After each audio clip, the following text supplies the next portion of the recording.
Personnage à profiler. Louise Beaumont, infirmière de la maternité. Protagoniste qui trouve les triplés. Triplés, 3 bébés. Identiques. Nouveau-nés abandonnés dans des paniers dans le parking. Or a house for sake. Personnage. Louise Beaumont, identité fondamentale, ancrage visuel. Permanent. Sexe. Féminin. Âge. Adulte. 30-40 ans. Non spécifié dans le texte. Tranche déduite du contexte professionnel. Ethnicité. Franco-canadienne. Déduite du nom et du cadre montréalais. Non explicitement mentionné dans le texte. Structure faciale. Aucune caractéristique faciale explicite dans le texte. Le script met l'accent sur l'expression « yeux inquiets », déterminée lorsqu'elle trouve les bébés. Corps. Corpulence moyenne. Femme adulte. Aucune description physique explicite autre que son statut d'infirmière. Cheveux. Non spécifié dans le texte. Peau. Non spécifié dans le texte. Ton clair fer possible suggéré par le contexte francophone, mais non affirmé. Marque distinctive. Aucune cicatrice. Marque ou trait permanent notable. Couche de tenue. Tenue principale. Tenue fonctionnelle d'infirmière de maternité. Uniforme blouse pratique ou blouse avec badge. Avec vêtements d'hiver par-dessus lorsqu'elle sort dans le parking. Manteau d'hiver. Changement de tenue. Scène d'ouverture unique. Uniforme de service. Plus. Manteau d'hiver en quittant. Apparence. Pratique et fonctionnelle. Elle termine son service. Concentrée sur l'action, sans mise en valeur du maquillage, style, et ligne de base expressive. Expression au repos. Tendance à une expression inquiète et déterminée. Compassion et urgence en trouvant les bébés. Langage corporel. Action rapide et décidée. Court dans l'infirmerie. Glisse sur la neige. Main tremblante lorsqu'elle prend les nouveau-nés. Nerveuse mais déterminée. Ancrage de cohérence visuelle. 5 traits principaux pour la cohérence entre générations. IU1. Infirmière adulte, maternité en uniforme avec badge 2. Franco-canadienne, nom, cadre, utilisé comme nuance, culturel, visuel, vêtements et traits. Discret. Brace, manteau d'hiver par-dessus. L'uniforme en allant au parking, contexte de neige. Main, tremblante en tenant les nouveau-nés, geste récurrent dans cette scène. Sa expression. Compatissante et déterminée, yeux inquiets. Posture urgente. Note de fidélité au script. J'ai évité d'inventer des détails faciaux, couleur de cheveux ou âge exact, au-delà de la tranche déduite. Des éléments comme l'uniforme et le manteau sont des déductions raisonnables à partir du rôle action, infirmière, fin de service, scène extérieure dans la neige. The Seeking Nissin. Personnage. Triplé, 3 bébés identiques. Identité. Fondamentale, ancrage visuels. Permanent. Sexe. Masculin. Les 3 sont des garçons. Âge, 0 ans, nouveau-né, avec quelques heures de vie. Ethnicité, non spécifiée. Structure faciale. Apparence identique entre les 3, jumeaux identiques. Traits de nouveau-né, cheveux fins clairsemés, traits de nouveau-né, sans marques uniques décrites. Corps, corps de nouveau-né. Très petit, fragilisé par le froid, enroulé dans des couvertures fines. Cheveux, cheveux de nouveau-né, très courts, fins, non détaillés dans le texte. Peau, peau de nouveau-né. Le texte souligne l'exposition au froid, couverture trop fine. Caractéristiques permanentes distinctives. Identiques entre eux, apparence indiscernable, jumeaux identiques. Enroulés dans des couvertures fines à l'intérieur de paniers en osier. Pleurant désespérément, expression continue de détresse, couche de tenue. Tenue principale, enroulée dans des couvertures fines, aucun vêtement propre décrit. Placement, accessoire. Chaque bébé à l'intérieur d'un panier en osier type pique-nique, laissé dans le parking couvert de neige. Ligne de base expressive. Expression au repos. Pleureur désespéré. Pleurs continu. Langage corporel. Mouvement typique de nouveau-né pleurant. Petit point, rétraction au froid. Ancrage de cohérence visuelle. 5 traits principaux pour la cohérence entre générations. 1. 3 nouveau-nés identiques, jumeaux identiques, visuellement indiscernables. Chacun enroulé dans des couvertures trop fines, pour le froid 3. À l'intérieur de paniers, en osier style pique-nique, décor clé, pleurant désespéré, expression faciale et son 5. Abandonné à l'extérieur, sur la neige, contraste bébé froid et visuellement marquant. Qualité. Été limitation. Profil strictement basé sur le texte. Là où le script ne donne pas de traits physiques, couleur des cheveux, yeux, marque, taille, âge exact, j'ai maintenu non spécifié ou utilisé des déductions minimales et explicitement marquées comme déduites. Par exemple, uniforme d'infirmière, manteau d'hiver, tranche d'âge adulte. Les ancrages principaux priorisent les éléments permanents et visuellement distinctifs qui garantissent la cohérence. Uniforme plus badge et geste des mains pour Louise. Trio identique, plus paniers en osier, plus couverture. Fine poids-neige pour les bébés. Sortie. Jason, prête pour injection dans les prompts de génération d'images. Dans vidéo title. 3 bébés, une lettre. Characters, their name. Louise Beaumont, visual descriptor. Female. 30-40 years old, French-Canadian. Fair skin, not explicitly stated. Compassionate, determined expression. Unspecified hair. Average build. Wearing maternity ward nurse uniform with badge and winter coat. Names as triplets in support of visual descriptor. Male, 0 years old, unspecified ethnicity. Newborn skin tone, pink exposed to cold. 3 identical newborn faces, identical triplets. Sparse newborn hair, tiny fragile newborn build, wrapped in thin blankets inside wicker picnic baskets in snow. Observation finale. Si vous le souhaitez, je peux affiner les profils pour des formats spécifiques de générateurs, Midjourney, DAL, Stable Diffusion, en ajoutant des balises de style, éclairage, angle et prompt négatif. Note finale, si vous le souhaitez, je peux affiner les profils pour des générateurs d'images spécifiques, Midjourney, DAL, Stable Diffusion, en ajoutant des balises de style, de lumière, d'angle et des prompts négatifs précis, tout en préservant ses repères visuels. Mais quelque chose la paralyse, un instinct. Comme si ouvrir cette enveloppe signifiait franchir une ligne qui ne pourrait être défaite. Elle amène les 3 bébés à l'intérieur. L'équipe médicale agit rapidement. Les garçons sont déshydratés, en hypothermie, mais vivants. Miraculeusement vivants. Pendant que les médecins travaillent pour les stabiliser, Louise trouve enfin le courage d'ouvrir la lettre. Ses mains tremblent en déchirant l'enveloppe. À l'intérieur, une seule feuille de papier. Une écriture cursive, élégante, presque aristocratique. Et les premiers mots sont comme un coup de poing dans l'estomac. Vous tenez une erreur qui a coûté des millions. Louise lit en silence, et à chaque mot, son visage pâlit davantage. Elle lit 1 fois, 2 fois, 3 fois. Puis, d'un mouvement rapide qui la surprend elle-même, elle plie la lettre et la range dans la poche de son uniforme. Elle ne la montre à personne. Elle ne parle pas du contenu. Elle garde simplement ce secret comme s'il était du poison. Parce que c'est exactement ce qu'est cette lettre. Du poison pur. Faisons une pause ici. Parce que vous devez comprendre quelque chose de crucial à propos de cette nuit de décembre. Ces 3 bébés n'ont pas été abandonnés par désespoir, par pauvreté, par une mère adolescente paniquée. Non. Ces bébés ont été jetés comme des preuves, comme des pièces d'un jeu d'échecs qui devaient être retirées de l'échiquier. Et la personne responsable? Un homme qui a bâti un empire de 3 milliards de dollars sur une fondation de secrets enterrés. Louise Beaumont prend une décision cette nuit-là. Elle ne va pas remettre la lettre aux autorités. Pas encore, parce que les mots sur ce papier ne parlent pas seulement d'abandon. Ils parlent de quelque chose de beaucoup plus grand.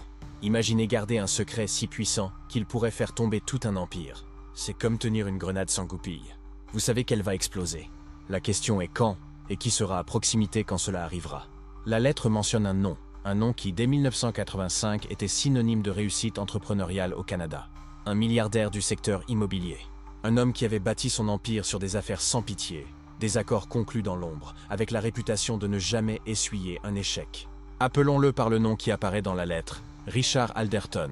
Si vous n'avez jamais entendu parler de lui, ne vous inquiétez pas. L'histoire s'est assurée de l'enterrer. Mais en 1985, Richard Alderton était intouchable. 39 ans, marié à l'héritière d'une dynastie bancaire, père de 2 filles parfaites, propriétaire de gratte-ciel à Toronto, Montréal et Vancouver. Le genre d'homme qui apparaissait sur les couvertures des magazines d'affaires avec ce sourire de quelqu'un qui n'a jamais connu l'échec. Et maintenant, 3 bébés abandonnés dans des paniers de pique-nique portèrent son ADN. La lettre que Louise a gardée dans sa poche n'était pas un appel à l'aide. C'était une confession froide, calculée, écrite par quelqu'un qui connaissait tous les détails de ce qui s'était passé. Et plus important encore, c'était une menace. Une menace contre Richard Alderton. Parce que celui qui a écrit cette lettre savait exactement ce qu'il faisait en la laissant avec une infirmière à l'hôpital. Il plantait une bombe à retardement. Louise reste à l'hôpital jusqu'à l'aube. Les triplés sont transférés en soins intensifs néonatals. Ils ont de la chance, disent les médecins. 1 demi-heure de plus dans le froid et ils n'auraient pas survécu. Mais Louise ne peut pas ressentir de soulagement, parce qu'elle sait ce que dit la lettre. Elle sait que ces bébés ne sont pas seulement des orphelins anonymes.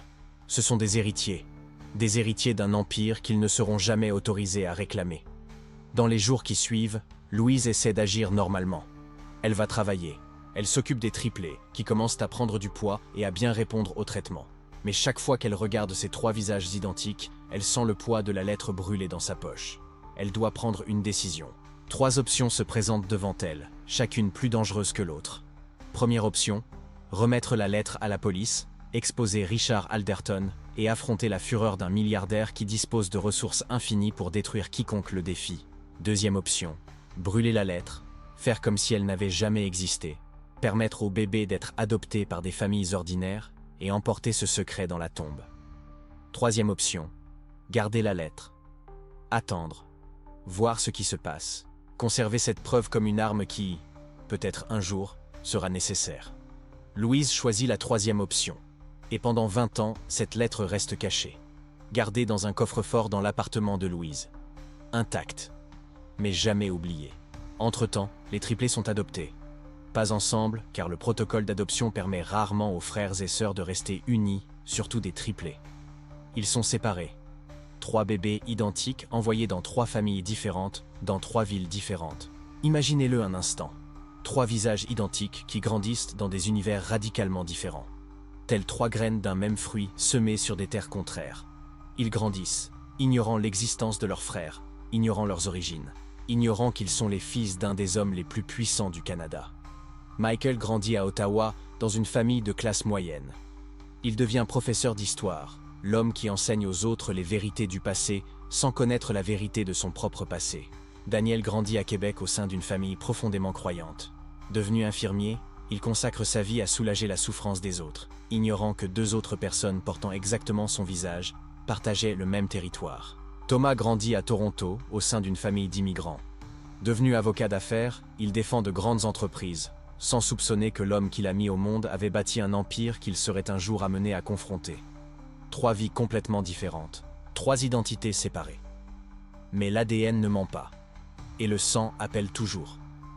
En 2005, 20 ans après cette nuit d'hiver glaciale, Louise Beaumont reçoit un diagnostic sans appel.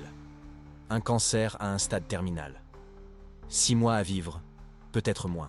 Soudain, cette lettre dissimulée au fond du coffre-fort devient un fardeau trop lourd à porter en silence.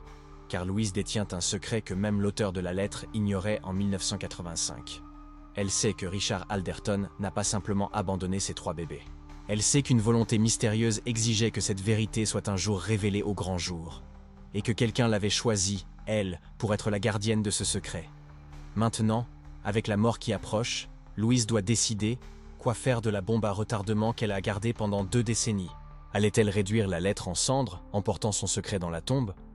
Ou choisirait-elle de faire voler en éclats des années de silence, permettant aux triplés de découvrir enfin leur véritable identité?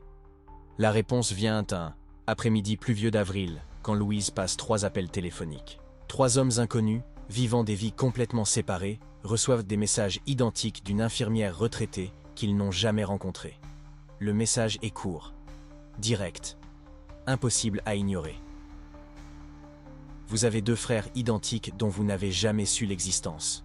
Et l'homme qui vous a abandonné possède un empire évalué à 3 milliards de dollars. Mais le contenu complet de la lettre, les détails dévastateurs que Louise a gardés pendant 20 ans, cela resterait caché encore un moment, jusqu'à ce que les triplés soient prêts, jusqu'à ce qu'ils puissent affronter la vérité sur qui était Richard Alderton. Et plus important encore, jusqu'à ce qu'ils puissent comprendre pourquoi quelqu'un voulait que cette vérité éclate au grand jour. Et ce que ces 3 hommes ont découvert lorsqu'ils se sont finalement rencontrés changerait tout, parce que Richard Alderton ne cachait pas seulement des enfants abandonnés. Il cachait quelque chose de bien pire. Mais nous allons trop vite. Revenons à ce moment crucial en 2005, quand tout a commencé à s'effondrer. 25 ans. 25 longues années ont séparé ces 3 bébés abandonnés à l'hôpital de Montréal des 3 appels téléphoniques que Louise Beaumont a passés cet après-midi d'automne de 2005. 3 appels, 3 hommes adultes, 3 vies qui étaient là sur le point d'entrer en collision d'une manière que personne n'aurait pu imaginer. Michael Alderton avait 35 ans quand son téléphone a sonné. Professeur d'histoire à Ottawa, il vivait dans une maison modeste avec sa femme et ses 2 enfants. Homme calme, avec des lunettes de lecture toujours suspendues autour du cou, Michael passait ses week-ends à corriger des copies et à planifier des cours sur la colonisation française au Canada.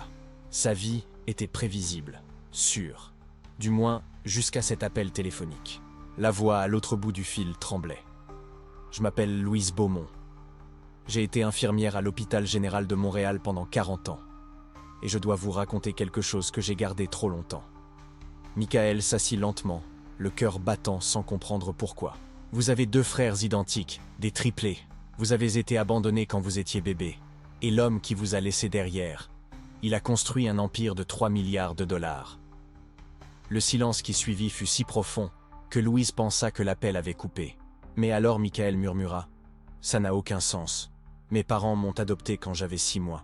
Ils n'ont jamais mentionné de frère. » « Parce que personne ne savait, » répondit Louise, la voix tremblante. « Je vous ai séparés, 3 familles différentes.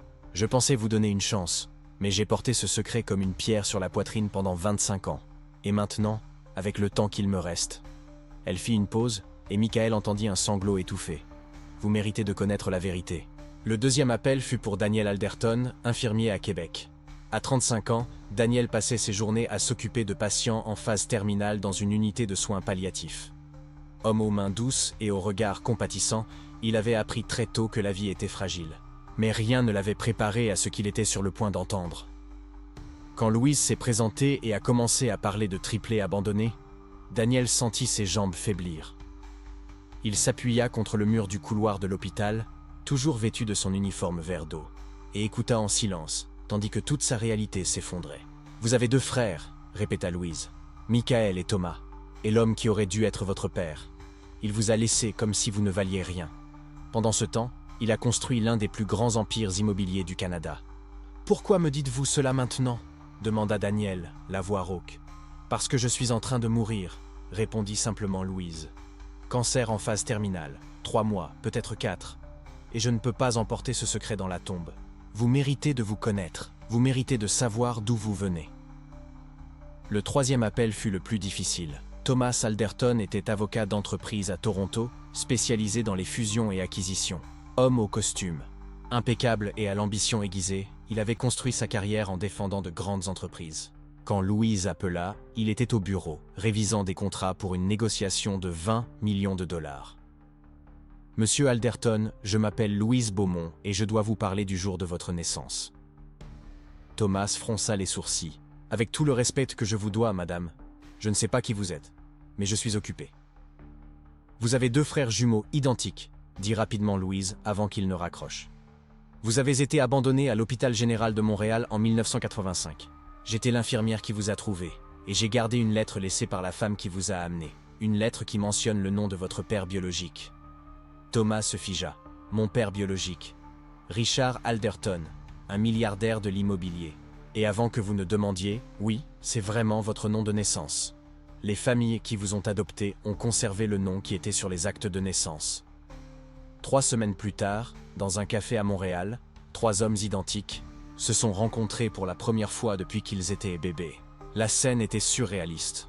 Michael arriva le premier, nerveux, tripotant une serviette en papier. Daniel entra quelques secondes après et s'arrêta à l'entrée, figé en voyant son propre visage assis à la table. Et quand Thomas apparut, en costume gris et attaché case en cuir, les 3 restèrent là, se regardant les uns les autres dans un silence absolu. Un serveur passa et fit un double regard. « Bon sang, vous êtes des triplés ?»« Apparemment oui, » répondit Thomas, la voix tendue. Ils s'assirent, commandèrent du café que personne ne but. Et puis, lentement, commencèrent à comparer leur vie. Michael, le professeur calme d'Ottawa. Daniel, l'infirmier compatissant de Québec. Thomas, l'avocat ambitieux de Toronto. 3 hommes élevés dans des villes différentes, par des familles différentes, avec des professions différentes.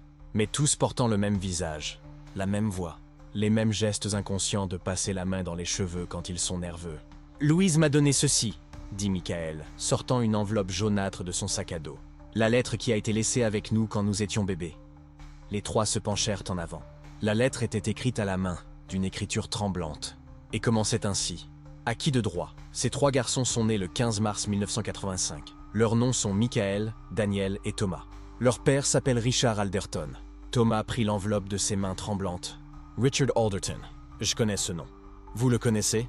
demanda Daniel. « C'est impossible de ne pas le connaître si vous travaillez dans le droit des affaires. Alderton Properties, l'un des plus grands promoteurs immobiliers du Canada.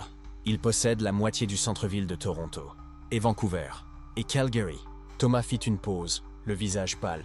L'homme doit avoir 3 milliards de dollars. Et il nous a laissés dans un hôpital comme des déchets, dit Michael, la voix basse mais dure. Le silence qui suivit fut lourd. Daniel regarda à nouveau la lettre. Il y a plus. Louise a dit que la lettre continue. Qu'il y a un dernier paragraphe qu'elle n'a pas voulu lire au téléphone. Michael retourna le papier. Et là, dans les lignes suivantes, était écrit « Richard Alderton ne doit jamais savoir qu'ils existent. Il est marié. Sa femme ne peut pas avoir d'enfant. Et il m'a dit que si je parlais des bébés à quelqu'un, il détruirait ma vie. Je préfère les laisser ici, anonymes, plutôt que de les voir grandir dans l'ombre d'un homme qui les déteste d'exister. » Les 3 hommes restèrent silencieux pendant de longues minutes. Finalement, Thomas parla, la voix contrôlée mais avec une colère froide en dessous. Alors il savait. Il savait que nous existions et nous a abandonnés quand même. Parce que nous étions gênants. Il avait une femme qui ne pouvait pas avoir d'enfant, murmura Daniel. Et au lieu de nous adopter, il nous a jetés, compléta Michael. Ce fut Thomas qui suggéra la prochaine étape. Nous devons en savoir plus sur lui. Qui est Richard Alderton au-delà d'un nom dans une lettre et d'un empire immobilier? Est-il toujours marié? A-t-il d'autres enfants? Est-il toujours vivant? Dans les jours qui suivirent, les 3 devinrent des détectives de leur propre origine. Une obsession dévorante s'empara de leur vie. Michael passa des nuits blanches à la bibliothèque d'Ottawa, fouillant les microfilms de vieux journaux. Il cherchait toute mention de Richard Alderton dans les années 1980. Sa femme commença à s'inquiéter quand elle le trouva à 3 heures du matin, entouré de papiers, les yeux rouges, fixés sur des articles jaunis. « Tu dois lâcher prise », dit-elle doucement. Mais comment pouvait-il lâcher prise face aux fantômes qui avaient façonné toute leur existence? Chaque article que Michael trouvait ressemblait à l'ouverture d'une poupée russe, révélant toujours plus de secrets. Daniel utilisa ses contacts dans le système hospitalier pour retrouver d'anciens dossiers. Ce n'était pas tout à fait légal, mais il le savait. Le besoin de savoir l'emportait sur tous ses scrupules. Il trouva les actes de naissance. 3 bébés en parfaite santé, pesant exactement ce qu'il fallait. Les 3 hommes restèrent silencieux pendant de longues minutes. Finalement, Thomas parla, la voix contrôlée mais avec une colère glaciale. Il savait que nous existions et nous a abandonnés, comme si nous n'étions que des complications. Il avait une femme qui ne pouvait pas avoir d'enfant, murmura Daniel. Et au lieu de nous adopter, il nous a simplement jetés, compléta Michael, amer. Ce fut Thomas qui suggéra la prochaine étape. Nous devons en savoir plus sur lui. Qui est vraiment Richard Alderton, au-delà d'un nom sur un papier et d'un empire immobilier? Est-il toujours marié? A-t-il d'autres enfants? Est-il même encore en vie? Daniel avait utilisé ses connexions dans le système hospitalier pour exhumer d'anciens dossiers. Ce n'était pas tout à fait légal, il en était conscient. Mais son besoin de vérité surpassait tous ses scrupules. Il a trouvé les certificats de naissance. 3 bébés en bonne santé. Poids parfait. Note d'accouchement sans complications. Et une seule annotation manuscrite qui l'a fait trembler. La mère a refusé de voir les bébés. Adoption immédiate demandée. Ces mots ont brûlé dans l'esprit de Daniel pendant des jours. A refusé de voir, comme s'ils étaient une erreur qu'elle ne supportait pas de regarder. Thomas, quant à lui, s'était immergé dans l'univers corporatif de Richard Alderton avec la méticulosité d'un chirurgien. Il avait accès à des bases de données dont l'existence même échappait au commun des mortels. Ce qu'il découvrit était un parcours soigneusement échafaudé de succès, de pouvoir et d'influence. Mais Thomas avait appris une vérité dans les prétoires. Derrière les façades parfaites se dissimulent toujours les fissures les plus profondes. Et des brèches existaient bel et bien. De subtiles incohérences parsemaient les premières années de l'empire Alderton. Des affaires surgies de nulle part. Des associés ayant mystérieusement disparu. Ils se parlaient tous les jours. Des conférences téléphoniques qui duraient des heures, partageant leurs découvertes, assemblant le puzzle d'une vie qui aurait dû être la leur. Et ce qu'ils ont découvert était choquant. Richard Alderton avait 62 ans, toujours marié à la même femme, Margaret, qui en effet n'avait jamais eu d'enfant. Le couple était connu dans les cercles d'élite pour ses dons à des causes de fertilité et d'adoption. Imaginez la scène, un homme donnant des millions pour aider des couples à avoir des enfants, apparaissant lors de galas de charité avec des discours émouvants sur la valeur de la famille. Alors que 3 enfants biologiques grandissaient comme des orphelins de l'autre côté du pays. Il donne des millions pour aider les couples infertiles, a dit Daniel lors d'une conférence téléphonique, la voix incrédule. Alors qu'il a abandonné 3 bébés en bonne santé. Ce n'est pas tout, a ajouté Thomas. J'ai trouvé une interview de lui datant de 1998. Il dit, et je cite, « Mon plus grand regret est de ne jamais avoir eu d'enfant. Margaret et moi aurions été de merveilleux parents. Il y a eu un silence pesant sur la ligne. parce qu'il n'y a pas de mots pour décrire la douleur d'entendre votre père biologique regretter publiquement de ne pas avoir d'enfant alors que vous existez, respirez et avez été jeté comme un déchet. Michael a senti la bile monter dans sa gorge. Il repensa à ses propres enfants, ces moments précieux où il les enlaçait chaque soir avant qu'ils ne s'endorment. La fierté qu'il habitait lorsque son fils de 7 ans récitait parfaitement sa table de multiplication. Les larmes qui avaient coulé le jour de la naissance de sa fille. Le moment où il l'avait serrée contre lui, faisant le serment silencieux de ne jamais, au grand jamais, l'abandonner. Et puis cette question, lancinante, que tout enfant privé de ses parents finit un jour par se poser. Qu'y avait-il chez moi qui me rendait si peu aimable aux yeux de mon propre père? Il ment au monde entier, a finalement dit Michael, la voix brisée. Il a construit une image d'homme de famille frustré alors qu'il nous a laissés derrière comme si nous n'étions rien. Daniel n'a pas répondu immédiatement. Il était de garde de nuit à l'hôpital, observant un bébé nouveau-né dormir dans l'incubateur. Les parents venaient de partir, épuisés mais radieux. Et Daniel a pensé, c'est ce que nous avons perdu.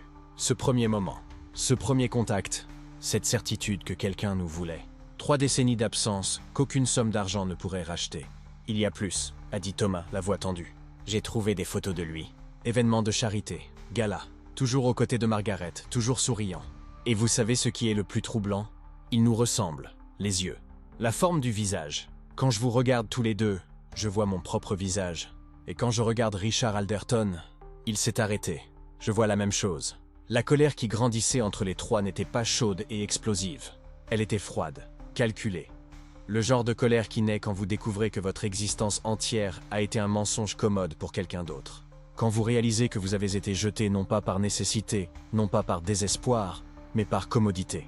Parce que 3 bébés ne cadraient tout simplement pas avec le récit soigneusement construit d'un milliardaire et de sa femme stérile. Mais il y avait encore un mystère non résolu. La femme qui avait amené les bébés à l'hôpital. La lettre disait « Il m'a dit qu'il détruirait ma vie si je parlais ». Qui était-elle? La mère biologique? Une maîtresse? Une employée réduite au silence? Louise, quand ils lui ont rendu visite quelques semaines plus tard, était visiblement plus faible. Le cancer progressait rapidement. Mais ses yeux se sont illuminés quand elle a vu les 3 hommes identiques entrer dans la chambre d'hôpital. « Vous vous êtes retrouvés » a-t-elle murmuré en souriant. « Oui » a répondu Michael en tirant une chaise. « Mais nous devons en savoir plus. La femme qui nous a laissés à l'hôpital. Vous vous souvenez d'elle » Louise a fermé les yeux, le souvenir revenant à travers les années. Elle était jeune, peut-être 25, 26 ans, belle mais avec un regard terrorisé. Elle a dit qu'elle travaillait pour Richard Alderton, pas comme employée de bureau, comme assistante personnelle. Vous comprenez ce que cela signifie. Une maîtresse, a dit Thomas sans émotion. Probablement, elle était terrifiée. Elle n'arrêtait pas de regarder par-dessus son épaule, comme si quelqu'un allait apparaître. Elle vous a laissé avec moi, m'a donné la lettre, et a disparu. Je ne l'ai jamais revue. Et son nom ? M'a demandé Daniel. Louise a hésité. Puis, avec effort, elle a murmuré. Catherine. Elle a dit qu'elle s'appelait Catherine. Les 3 frères ont échangé des regards. Maintenant, ils avaient un nom. Catherine. Une jeune femme qui avait travaillé pour Richard Alderton il y a 30 ans et avait porté des triplés jusqu'à un hôpital pour les abandonner sur ordre d'un milliardaire qui voulait garder sa réputation intacte. Mais il y a autre chose, dit Louise, la voix tremblante. Quelque chose qui n'est pas dans la lettre parce que c'était trop honteux à écrire. Les 3 se penchèrent en avant. Catherine ne voulait pas vous abandonner. Elle a tellement pleuré que j'ai cru qu'elle allait s'évanouir. Elle a dit que Richard avait menacé non seulement de la détruire, mais... Louise déglutit avec difficulté. Mais de faire en sorte qu'elle ne vous revoie plus jamais. Qu'il avait assez de pouvoir pour s'assurer que les bébés disparaissent complètement si elle ne coopérait pas. Alors elle vous a amené à moi, m'a demandé de trouver de bonnes familles, et son cœur s'est brisé en 3 morceaux dans ce couloir. Le silence qui suivit fut absolu. Parce qu'il y a une différence entre être abandonné et être utilisé comme monnaie d'échange. Catherine n'avait pas le choix. C'était obéir ou tout perdre, y compris la dernière chance de savoir que ses enfants seraient en sécurité. Daniel avait les larmes aux yeux. Michael serra les poings. Et Thomas, l'avocat habitué aux négociations froides et aux contrats sans émotion, sentit quelque chose brûler dans sa poitrine. Quelque chose qu'il n'avait pas ressenti depuis des années. Un sentiment d'indignation les habitait. Non seulement pour leur propre abandon, mais aussi pour cette femme contrainte à l'impossible. Pour cette infirmière qui avait gardé un secret pendant des décennies. Pour toutes ces vies qui auraient pu prendre un tout autre chemin si Richard Alderton avait fait preuve de conscience. « Il comprendra », dit Thomas, la voix sourde mais déterminée. « Richard Alderton saura que nous existons. Et il devra nous regarder droit dans les yeux et expliquer pourquoi il nous a abandonnés comme de vulgaires erreurs. Mais ce que les trois frères ne savaient pas encore, c'est que confronter Richard Alderton ne serait que le début. Parce que Louise avait gardé un dernier secret. Un secret si dévastateur qu'elle l'emporterait dans sa tombe, à moins qu'il ne décide vraiment d'aller jusqu'au bout. Et ensuite, il demanda Michael, « Qu'est-ce qu'on fait après qu'il le sache ?» Thomas sourit. Ce n'était pas un sourire heureux. « Ensuite, nous découvrirons ce qu'il cache d'autre. Parce que les hommes comme Richard Alderton ne commettent jamais qu'un seul péché. Et j'ai le sentiment que notre abandon n'est que la pointe de l'iceberg. » Louise est morte 3 semaines plus tard. Mais avant de partir, elle leur a donné une dernière information cruciale. « Il y a plus dans la lettre », chuchota-t-elle lors de leur dernière rencontre. « Un dernier paragraphe que je n'ai pas inclus quand je vous l'ai montré. Catherine m'a fait promettre qu'il ne serait révélé que si vous décidiez vraiment de confronter Richard. »« Pourquoi ?» lui demanda Michael. « Parce que ce qui est écrit là, ce n'est pas seulement à propos de votre abandon. C'est à propos de quelque chose que Richard Alderton a fait. Quelque chose de si grave, de si criminel, que Catherine était certaine qu'il la tuerait s'il savait qu'elle l'avait documenté. » Les trois frères se regardèrent. Le poids de ces mots était presque physique. « Où est ce paragraphe ?» demanda Thomas, sa voix d'avocat prenant le contrôle. « Dans une enveloppe scellée, à la banque. Coffre-fort numéro 247, First National Bank of Montreal. La clé. » Louise sortit une petite clé argentée de dessous l'oreiller. « Est ici. Mais avant de l'ouvrir, vous devez être sûr. Parce que ce qui est écrit sur ce papier peut détruire complètement Richard Alderton. Ou vous détruire, s'il découvre que vous savez. » Michael prit la clé. Le métal était chaud dans la paume de sa main, comme s'il portait le poids de décennies de secrets. Comme tenir la clé d'une porte dont on n'a jamais été sûr de vouloir l'ouvrir. « Qu'a-t-il fait, Louise ?» demanda doucement Daniel. Louise ferma les yeux. Une larme coula sur son visage ridé. Catherine ne m'a jamais donné les détails. Mais elle a dit qu'elle avait été témoin de quelque chose de terrible. Quelque chose qui impliquait de l'argent, du pouvoir et des gens qui ont disparu. Et que Richard Alderton en était responsable. Des gens qui ont disparu. Les mots restèrent suspendus dans l'air comme une fumée toxique. 3 jours après les funérailles de Louise, les 3 frères se tenaient à la porte de la First National Bank of Montreal. La clé brûlait dans la poche de Michael. Aucun d'eux n'avait bien dormi depuis la dernière conversation avec l'infirmière. « Sommes-nous sûrs de ça ?» demanda Daniel. « Une fois que nous saurons, il n'y aura pas de retour en arrière. » Imaginez cet instant suspendu. 3 hommes, immobiles devant la porte d'une banque. De l'autre côté, l'intégralité de leur histoire, l'ADN de leur identité.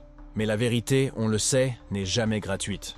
Son coût peut être la dévastation pure et simple des illusions qui nous ont tenus en vie. « Il nous a abandonnés », répondit Michael. « Il a menacé notre mère biologique. Il a construit un empire tout en niant notre existence. » Oui, j'en suis sûr. Ils entrèrent. L'intérieur de la banque régnait dans un silence presque religieux. Le directeur les guida à travers des couloirs étroits, descendant jusqu'à la salle des coffres, tapis dans les profondeurs du sous-sol. Des néons fredonnaient une mélodie sourde. Des centaines de petites portes métalliques, sentinelles silencieuses, gardaient jalousement les secrets de vies à jamais inexplorés. Le coffre 247 se trouvait dans le coin inférieur gauche. La clé tourna doucement. À l'intérieur, une seule enveloppe jaunâtre, la vérité sur Richard Alderton. Michael prit l'enveloppe d'une main tremblante. Elle était lourde. Il y avait quelque chose à l'intérieur en plus du papier. Ils demandèrent une salle privée. Porte fermée, rideau tiré. Seulement les 3 frères et un secret de 30 ans. Michael ouvrit l'enveloppe.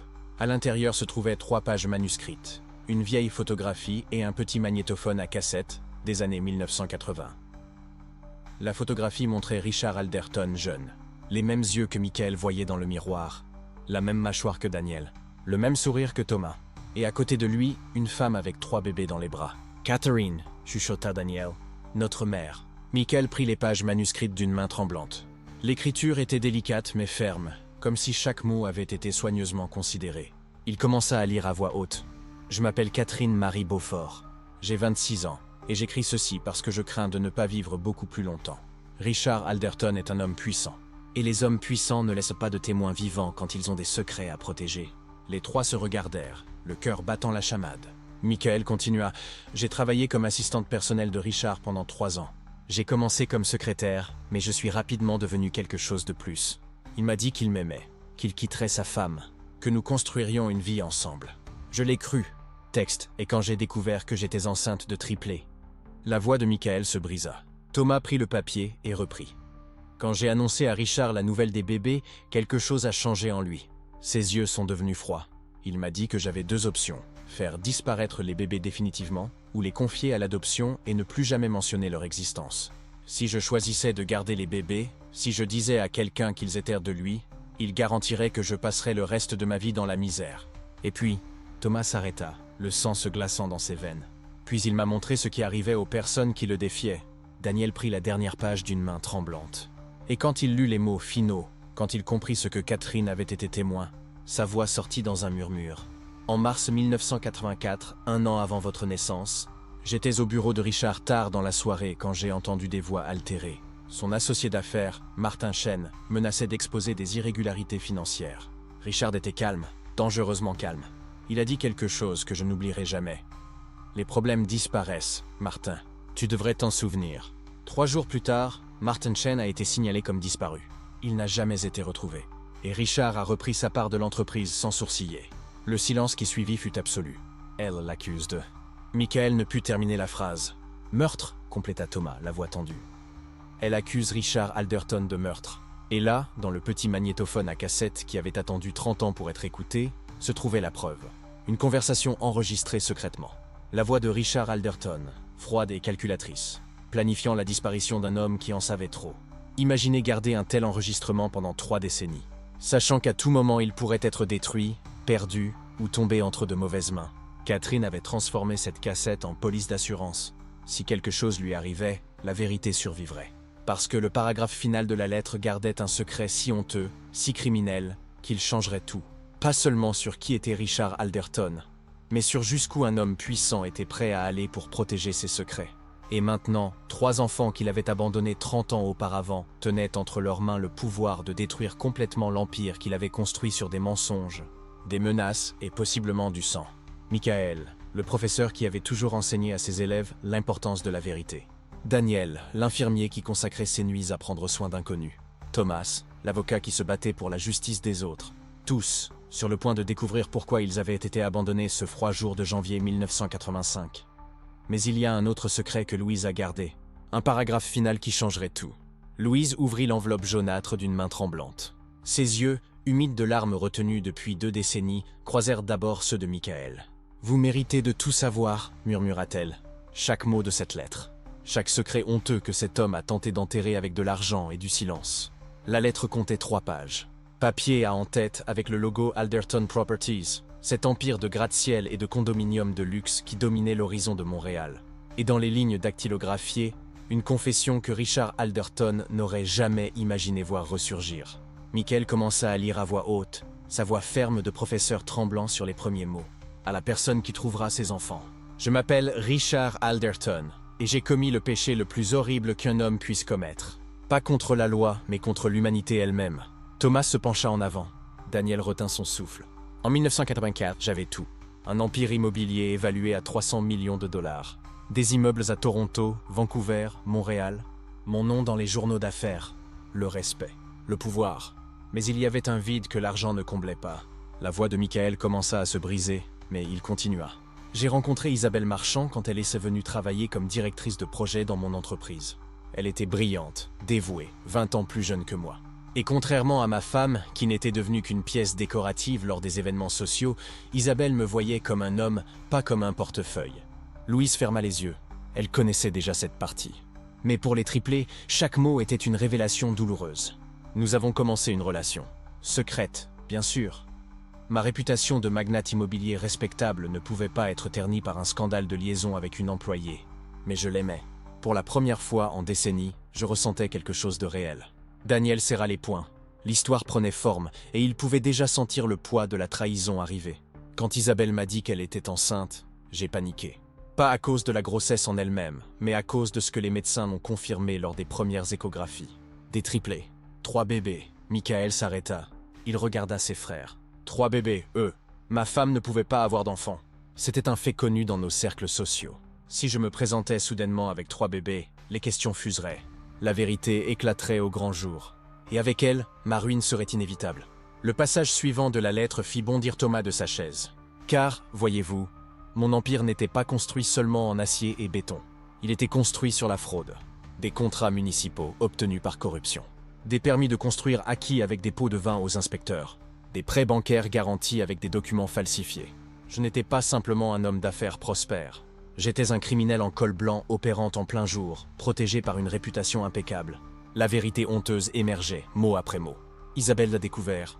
Elle a trouvé les documents dans mon bureau, les paiements secrets, les factures falsifiées, les comptes offshore, et elle m'a donné un ultimatum. Reconnais tes enfants publiquement, ou elle porterait tout aux autorités. Louise ouvrit les yeux et regarda les trois hommes. Ils étaient paralysés, absorbant chaque révélation. J'avais deux choix, tout perdre et aller en prison, ou faire disparaître Isabelle. Et que Dieu me pardonne, j'ai choisi la deuxième option. Michael sentit la nausée monter. Daniel commença à pleurer silencieusement. Thomas, l'avocat, montait déjà mentalement le dossier criminel. J'ai payé 500 000 $ à deux hommes. Pas pour tuer Isabelle, je ne suis pas un assassin, mais pour la faire disparaître définitivement. Ils devaient l'emmener dans l'arrière-pays du Québec avec la promesse d'une nouvelle identité, d'une nouvelle vie, assez d'argent pour élever les enfants loin de Montréal. Louise murmura « Mais elle n'y est jamais arrivée. Les hommes que j'ai engagés l'ont trahi. Ils ont pris mon argent puis ont exigé 1 million supplémentaire sous la menace de tout révéler. Quand j'ai refusé, ils l'ont blessé, gravement, et ont disparu, emportant l'argent initial et laissant Isabelle dans un hôpital reculé, inconsciente, sans papier d'identité. La lettre tremblait dans les mains de Michael. Quant aux bébés, nés prématurément pendant la fuite, les hommes les ont abandonnés à Montréal. 3 enfants innocents, laissés dans le froid parce que leur existence était gênante pour un milliardaire lâche. Richard Alderton avait écrit cette lettre et l'avait placée avec les bébés, pensant qu'elle serait jetée ou ignorée. Il n'avait jamais imaginé que Louise Beaumont, une infirmière avec un sens de la justice, la garderait comme preuve. Si vous lisez ceci, cela signifie que vous avez survécu. Mes 3 enfants. Michael, Daniel et Thomas, les prénoms qu'Isabelle a choisis. Vous méritez de savoir que votre père est un lâche qui a choisi l'argent et la réputation au lieu de l'amour et de la responsabilité. Et que votre mère, Isabelle, vous a aimé jusqu'au dernier moment conscient qu'elle a eu. Louise compléta l'histoire d'une voix ferme. Isabelle est morte 6 mois plus tard à l'hôpital. Hémorragie cérébrale causée par les blessures. Elle n'a jamais repris conscience pour dire votre nom ou vous chercher. Le silence qui suivit fut dévastateur. Mais alors, quelque chose changea dans les yeux de Thomas. Quelque chose transforma le choc en détermination. Il a tout avoué, dit Thomas, tenant la lettre. Fraude, corruption, conspiration, abandon de mineurs. Ceci est une preuve suffisante pour le détruire complètement. Daniel essuya ses larmes. 25 ans. Il a vécu 25 ans libre, riche, respecté, pendant que notre mère mourait seule et que nous grandissions sans savoir qui nous étions. Michael, le professeur qui enseignait toujours les conséquences, sourit amèrement. Mais maintenant nous savons. Et maintenant, il va payer. Au cours des 6 mois suivants, la chute de Richard Alderton fut spectaculaire. La lettre de confession déclencha une enquête fédérale immédiate. Et voici la vérité brutale sur la justice. Quand un empire est construit sur des mensonges, une seule vérité suffit pour tout faire tomber. C'est comme retirer la mauvaise pièce d'une tour de Jenga. Tout le reste s'effondre. Thomas, utilisant sa licence d'avocat, apporta la lettre directement au ministère public du Québec.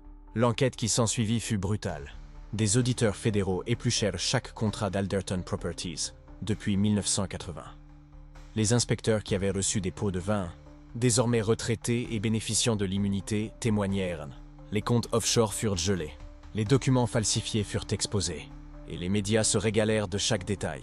Car rien n'attire plus le public qu'un puissant déchu. Magnat de l'immobilier accusé de fraude massive et d'abandon de triplés, hurlaient les gros titres. Les photos de Michael, Daniel et Thomas apparurent aux côtés de celles de Richard Alderton, menotté, quittant son bureau du 47e étage. Le contraste était brutal. 3 hommes honnêtes, travailleurs, dévoués à aider les autres, contre un milliardaire qui avait construit son empire sur des mensonges et la trahison. Alderton tenta de nier, puis tenta de justifier. Finalement, confronté à la lettre de sa propre main signée et à une analyse graphologique confirmée, il s'effondra. Le procès dura 3 semaines. Michael, Daniel et Thomas s'assirent au premier rang tous les jours. Ils regardèrent l'homme qui les avait abandonnés tenter d'acheter sa liberté avec des avocats coûteux. Ils le virent supplier pour la clémence. Et puis vint le moment qu'ils avaient attendu 30 ans pour témoigner. Richard Alderton, debout au tribunal, regarda directement les 3 fils identiques qu'il avait jetés. Et pour la première fois, il dit « Je suis désolé. Mais certains mots arrivent trop tard, comme essayer d'éteindre un incendie après que la maison soit déjà réduite en cendres. » Richard Alderton fut condamné à 12 ans de prison pour fraude fiscale, corruption de fonctionnaires publics et falsification de documents. L'accusation d'abandon de mineurs fut ajoutée, additionnant 2 ans supplémentaires. À 68 ans, Il entrerait en prison et mourrait probablement là-bas. Son empire fut démantelé. 300 millions de dollars s'évaporèrent en amendes, restitutions et honoraires juridiques. Les immeubles portant son nom furent rebaptisés. Sa femme, qui ne savait vraiment rien, divorça et déménagea en Europe. Et 3 hommes, qui avaient de commencer leur vie abandonnée dans le froid de Montréal, trouvèrent enfin quelque chose que l'argent ne peut acheter: la justice. Mais la véritable justification vint d'une manière inattendue.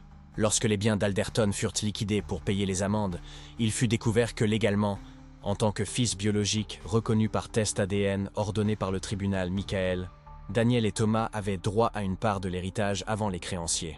Ce n'était pas grand-chose. 2 millions de dollars divisés entre 3. Environ 666 000 dollars chacun.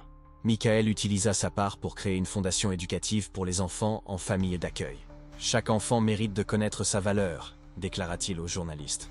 Peu importe comment sa vie a commencé. Daniel investit dans une clinique gratuite dans les quartiers défavorisés de Montréal.